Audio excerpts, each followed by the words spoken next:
name is Tina Zimmer-McWilliams. I am the coordinator of curriculum grants here at Richland, and I'm also a member of the conference planning committee. We hope you had an enjoyable lunch and great conversation, and congratulations to the winners of the door prizes. And if you didn't remember, it's Marcus's fault. Every year. A tradition of this conference is to invite a local person or persons or Central Illinois to be the afternoon speaker. We value our local experts who have distinguished themselves professionally, who exemplify the core values of the college, and who are champions of diversity. Before I introduce our speaker today, I don't know how many of you noticed on the news last night or this morning that Ruby Dee passed away, and it makes me want to go and watch her in Raisin in the Sun. So if you are unfamiliar with her work, I would recommend that you find her on DVD or some venue and watch, because I think you'll be absolutely impressed by her ability, and I'm sad to hear her passing. Today, we are continuing our tradition of bringing in a local speaker by inviting Michelle Stevens, Professor of Communications and Theater at Richland, an author, educator, and storyteller. Michelle has authored 2 books about teaching, Prepared for Impact and Teaching in Zero Gravity. She has presented at numerous conferences on topics such as technology in the classroom, pedagogy, and communication. She believes that every day is part of her continuous learning experience.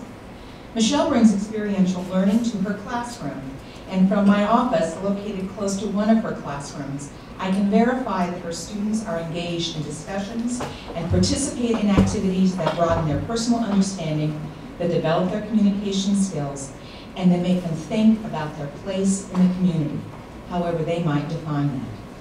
In her biography in the program, you'll find the address for her blog, Theater Prof, and her Twitter address. Michelle is a mentor for many of her colleagues in the meaningful integration of technology into their classrooms, into the need to make sure that students understand how to express themselves in venues, and just being there as a support for those of us who teach and those of us who mentor students. Please join me in welcoming my colleague, a consummate educator, and as a sideline, a fairy garden designer, Michelle Stevens.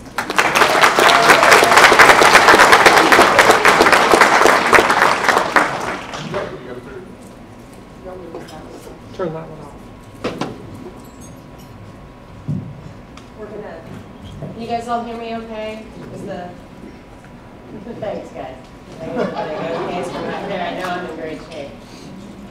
That was a really wonderful introduction, and I have to say, in 2006, it was my first opportunity to be a part of the diversity conference. In my first year of teaching, and I wasn't even aware it was happening until Lily said, do you want to propose something for the diversity conference? I said, wow, that sounds great. Where is it? Well, it's here. It's right down the hall. And since then, I've had a wonderful time. And as you've seen the pictures, it's a lot of what I get to do. And taking pictures is a very important part of my life as a storyteller, because I get to hide in the shadows. In fact, many of you might be surprised to see yourselves up there. Like, when did that happen? And I get to watch and enjoy the people in their natural habitat. As we begin to talk today, I want to start off, and I don't want to say, actually, first of all, I'd like to give a shout out to my speech students who are in the back judging me. Good. I would like all of you to imagine a table filled with people that you have known and respected over the years of your life. With that image in mind, I'm going to ask you 4 questions, and I just want you to hold the answers, and we'll come back to them. But the questions are, did you imagine yourself at that table? Did you see yourself at the table, or were you there in first person, seeing out of your own eyes everyone else at the table? Were you seeing it at eye level, or were you seeing it from above or from a distance? And the final question is, was at your table? And now I'd like you to hold that thought. Animal intelligence has always been an interest of mine. Until the last 75 years ago, we didn't really take it very seriously. What animals could do, or could they think, or did they have a sense of self? And many of you may remember, it was even well into the 90s when Coco, the gorilla, was signing to her keepers her sadness over the death of her pet kitten. And a large percentage of the scientific community said, that's not possibly what could be happening. Because we have a monopoly on the ability to communicate. Interestingly enough, it's only been in the last couple of decades that we've really sort of given a seriousness and a validity to research in animal intelligence. And I'm going to share quickly with you. It's going to feel a bit like a science class for a second. I'm going to share with you my 3 favorites. The first one is the octopus. Octopi are awesome if you look at them. And you guys have probably all seen videos of them getting out of precarious situations on YouTube. You know that they change color with their mood and for camouflage and for mating instantaneously. An octopus has 8 legs, and down each of those legs is a nervous system similar to our spinal column. It goes to each individual sucker, and each individual sucker on each individual tentacle is capable of independent movement, and it's capable of sending information back to the octopus's brain about what it is feeling and what it is tasting at the end of its arm, of all of its arms, all of the time. Octopi get in and out of a lot of problems, and we think that's great, but you know that an octopus isn't born with the ability to think spatially like that. It learns how to think spatially. Even more interesting than that, with this spatial learning, it becomes a problem solver. And no, the octopus doesn't solve the Rubik's Cube yet. But it is quite good at turning it. Octopi get unhappy, they get bored, they get angry. Octopi know how to beg for food from humans by turning their tentacles upward when someone is nearby who might feed them. It's pretty cool, right? That's pretty smart. Yeah, until you start reading about the raven. I am really not sure why we haven't done a lot more research into the raven. They very well may be running some parts of the country based on their capacity for knowledge and logical thought. This is a particular problem that a raven can solve. It involves placing a piece of string with a treat at the end of it. The raven is required to reach down, grab the string, pull it up, place it on the peg, put their foot on it, and reach down and do it again. And repeat that 5 or 6 times until the treat makes it to the top. What's unique about a raven is there's no trial and error. A raven, when given this problem, every time will look at the problem and go do the thing.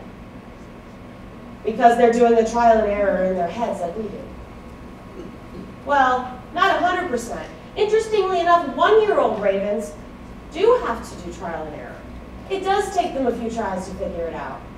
And young ravens, just old enough to maneuver, they can't figure it out at all.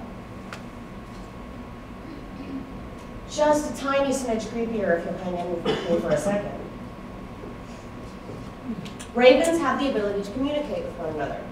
A study at the University of Washington in 2009, they had some guys with really specific scary masks go and kidnap 7 ravens off of the campus and tag them all.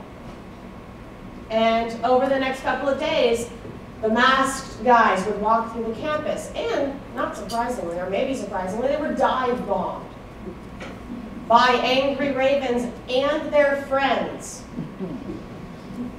Except that the ravens' friends only attacked people wearing the specific mask of the people who kidnapped the ravens. There was no way they could have known. And they tried wearing other kinds of masks, all different kinds of masks. They only attacked the masks that the people were wearing to kidnap them. They tried the people who were wearing the masks without the masks on. They weren't quite that smart, thankfully. You know, they can't see through the disguise. A raven is capable of memorizing 2,000 words. Ravens can vocalize. Ravens are also really good at calling prey, or calling predators to dead prey because they can't quite get it open themselves. So they get the lions to come and do it for them. It goes on and on and on. But since this isn't a speech about raven communication, but seriously, next time you see a raven, they remember stuff and they talk to each other. So you could give them the cracker. That's just advice. That's just and that's free today. The last animal I talked to before we talk about ourselves is the elephant. We like the elephant because the elephant is it's adorable, it's big, and it's slow, and we know that it's smart. We like to talk about it, the elephant's memory. It's so long, and that's true. An elephant travels a territory that can be up to 32 square kilometers, and in that territory they can memorize every water hole. Not only that, but they tell their children and their grandchildren where those places are to be able to find them. I mean, imagine if someone said, walk to New York, but you don't get any signs or roads. You think you could make it? I know I couldn't. But elephants have a magnificent, deep intelligence. Elephants form bonds with other animals. They communicate in a variety of ways, including deep rumbling vocalizations. But did you know that of all of that deep rumbling vocalization, only 1/3 of it can be detected by the human ear? And yet still we say we don't think they really communicate. We don't think they really have a sense of self. They mourn their dead, sometimes for days, sometimes for weeks. They're not confused about whether or not the elephant is actually dead. And when they come across the carcasses of other elephants, they spend a considerable amount of time feeling the bones and communicating with one another. They have a deep understanding of the manipulation of tools, including the ability to paint images. This is a photo of an elephant near the end of a painting of an elephant.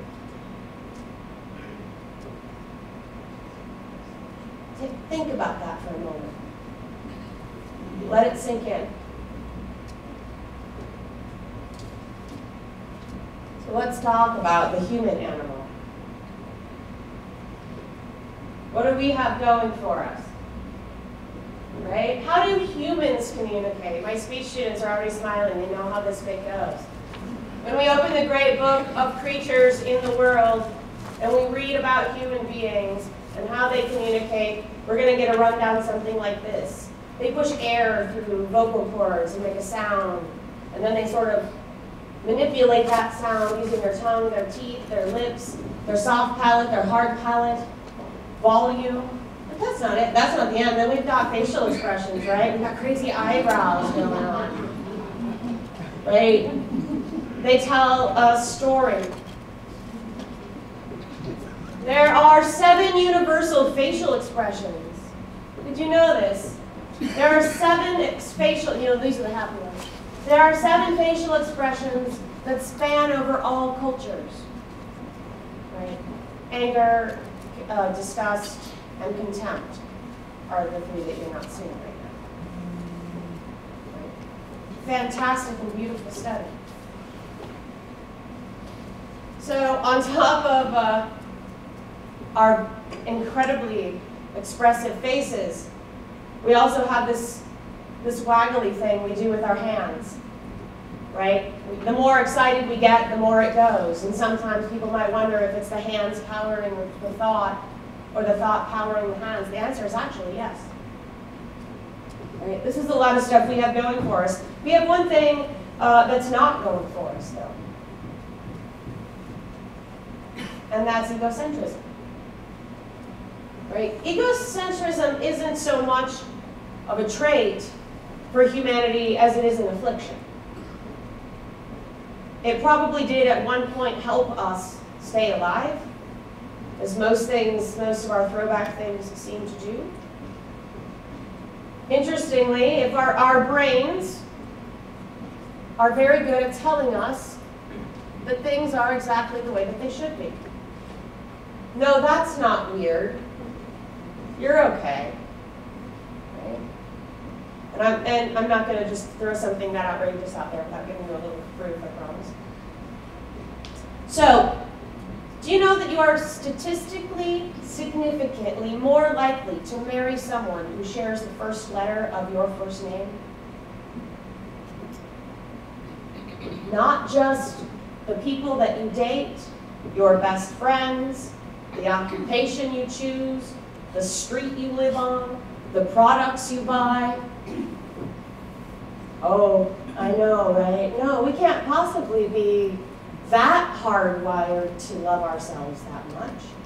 We are, though. I mean, if we don't love ourselves a whole lot, we are not going to ever get anything done. So we talk about levels. Have you ever heard the phrase, oh, I'm not on his level, she's not on my level, get on my level?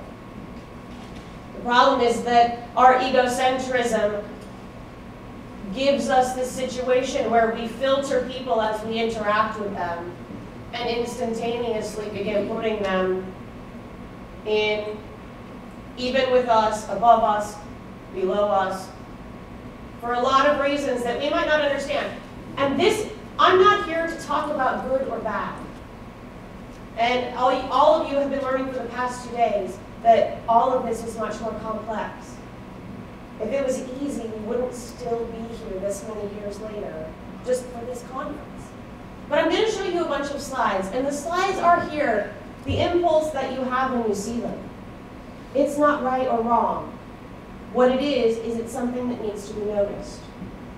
And actually, it leads to something good, so stick with me.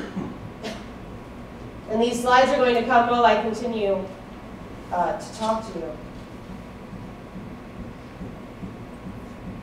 The impulse that we have that leads us to like the things that we like also leads us to believe that they're definitively correct, even though the world is filled with a lot of other options. And so that we often measure other people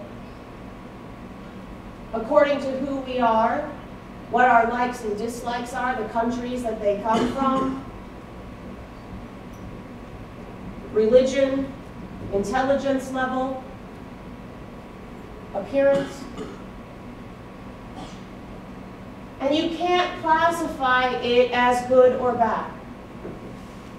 Because we very often put people above us just as much as we put them below us. And it's part of our nature, and that's why it's so important to look at, to examine, to say, what is it about this thing that makes me feel this person is not on my level?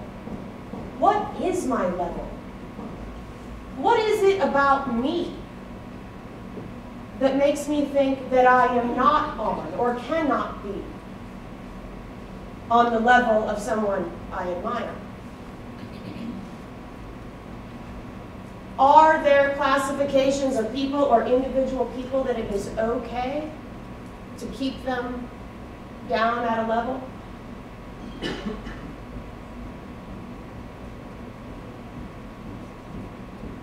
Well, the answer should be no. But still, as we go through the pictures, we all vacillate one way or the other. And who knows? The pictures for everyone are very, very different. They color our experiences. They come from all of the things that we've been experienced to from the time that we are children until now.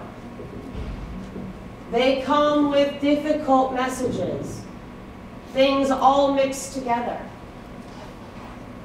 until the feeling we have, I am above this, I am below this, I am the same as this. We gravitate toward people we feel we are the same as. That's a safe place to be. A bunch of us are about the same as. I'm going to go to a conference next week. It's very easy when you get to a conference to look for a lot of the same as people. If I can just find myself some same asses, I'm going to be fine. Right? Because they're going to like all the things I like. And they're going to be able to sit with me over in the corner and be antisocial. Maybe it's just me and I'm the only one that has to struggle that out. I come to a conference, but oh, I wish I wasn't at a conference. So let's talk about this impulse. And I want to share with you a difference that I find in my mind particularly shameful. When I drive to work in the winter, I always go to the Circle K over on Oakland. Probably know what I'm talking about, because you know, they make the best coffee. A gas station coffee, not actual coffee. So I drive by, and there's always this homeless woman that walks, and she has sort of a funny walk. She sort of walks like this. And she walks very slowly, and I see her every day, and I believe she's either homeless or she lives at one of the nursing homes nearby. And one Tuesday morning, it had snowed the night before. And I looked up and I saw that old woman approaching me. She had on this big pink insulated coat. And I burst into tears. Because that was the same coat my grandma used to wear. And in that moment, my grandmother was that homeless woman who walked up and down that street and who had nowhere to go, and it was cold. And all of a sudden I'm thinking, maybe I should reach out to this woman. Maybe I should see if she has a place to go. It's been really cold this winter. And why did it take that coat?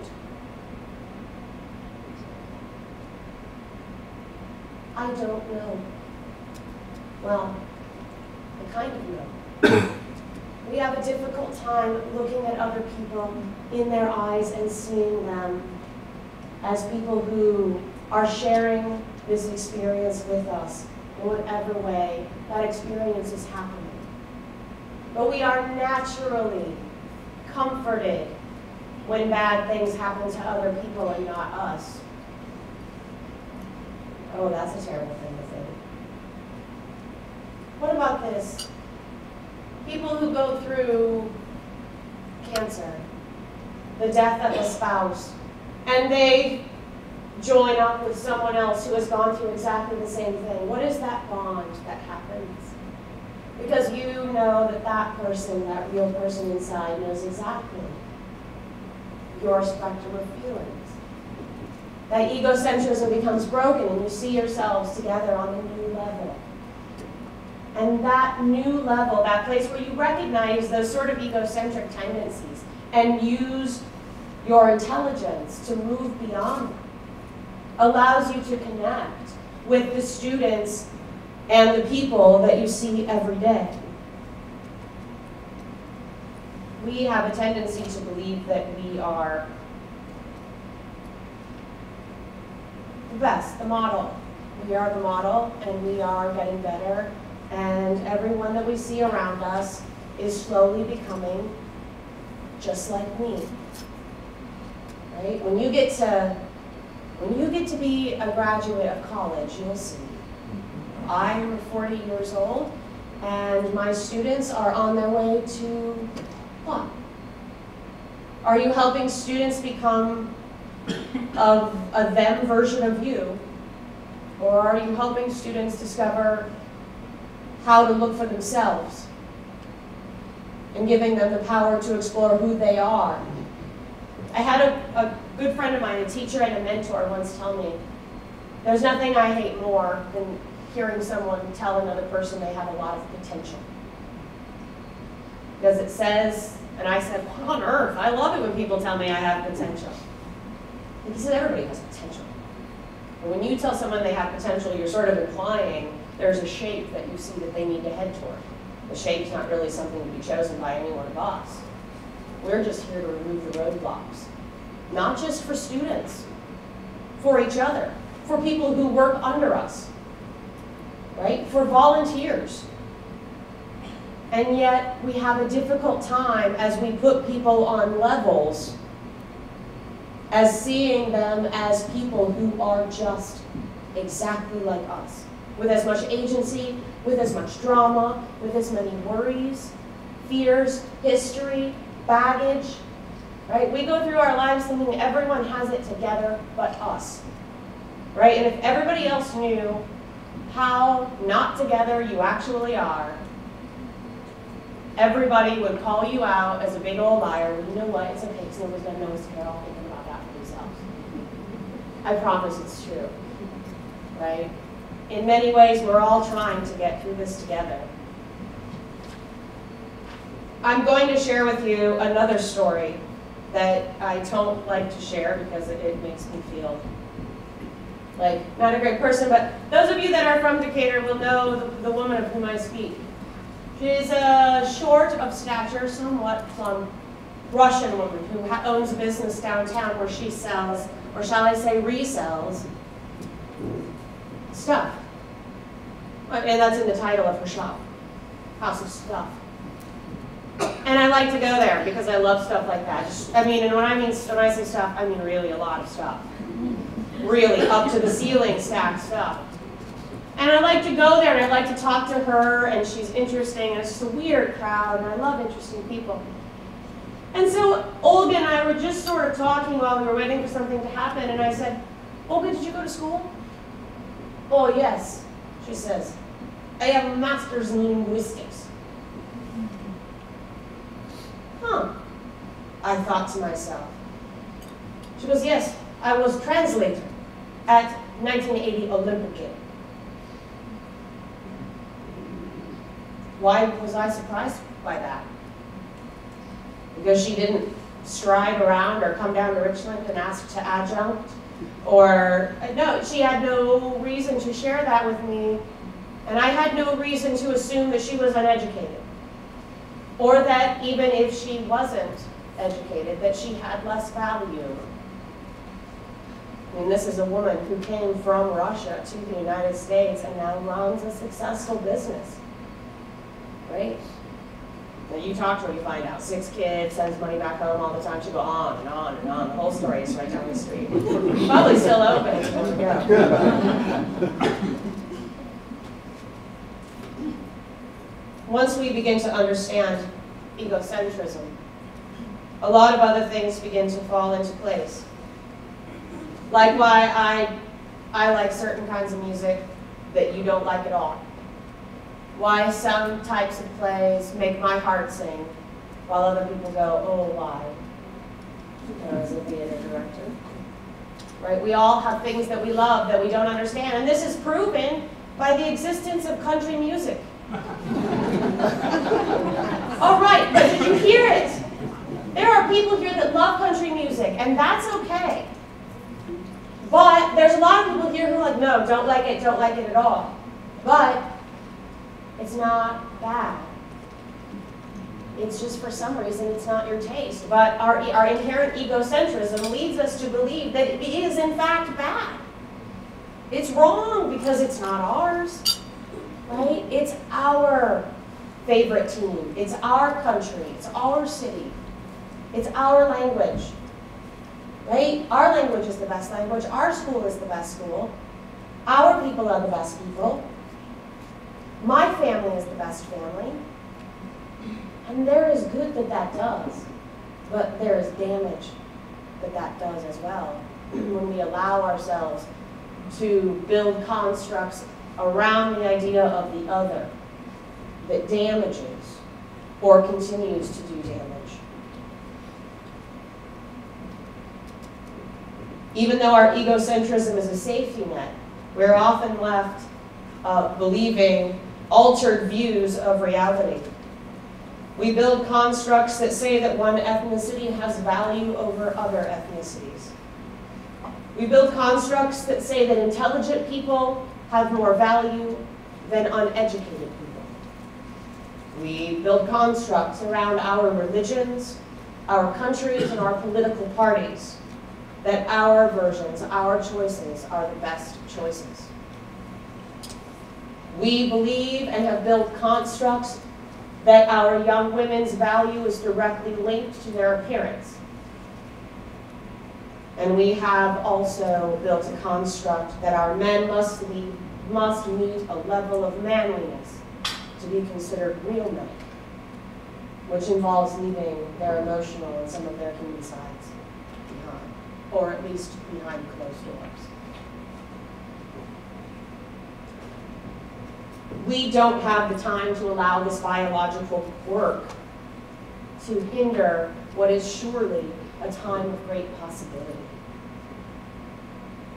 I want to show you something about the United States that I knew I was going to be shocked. I was super shocked. We were talking about egocentrism. For those of you that know definitively, don't answer, but I'm going to just shout out. What percentage of the world population is the United States?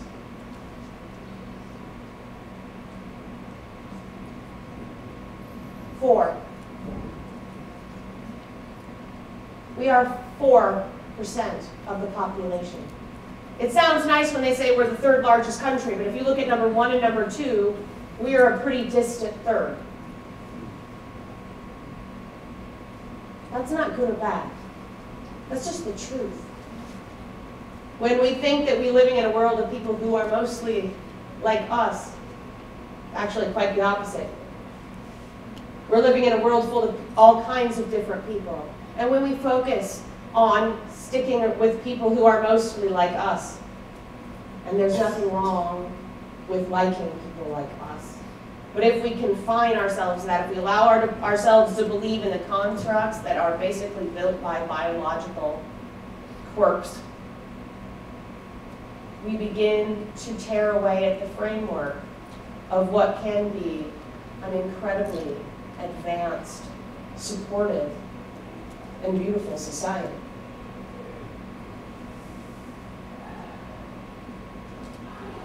In terms of religion, the picture is also very interesting. And I don't normally bring religion into things, but what I think about this is very important because religions do have a basis in the idea that the one that we have is the right one and the best one, and no other religion is. The big three do that in order by size: Christianity, Muslim, and Hinduism. It's not good or bad. It's just something that can't be allowed to happen without us being aware of it. In this room is a group of incredibly dedicated, talented people who have the ability to reach out and influence and touch the lives of so many people, so deeply. When you were looking at the slideshow, did you see John Lennon? Did you see Malala? Did you see Maya Angelou? Did you think to yourself, man, above my level? They're not. And I'm thankful that none of them ever felt like their aspirations were above their level. The only way we get to the point where we are doing great works is if we let go, one, of this idea that we've got the right way of doing things and that we are the majority. And two, we allow ourselves to believe that we can be the ones to evoke that kind of change in the world. We are not destined to be spectators. We are destined for action. That is all I have. Thank you so much.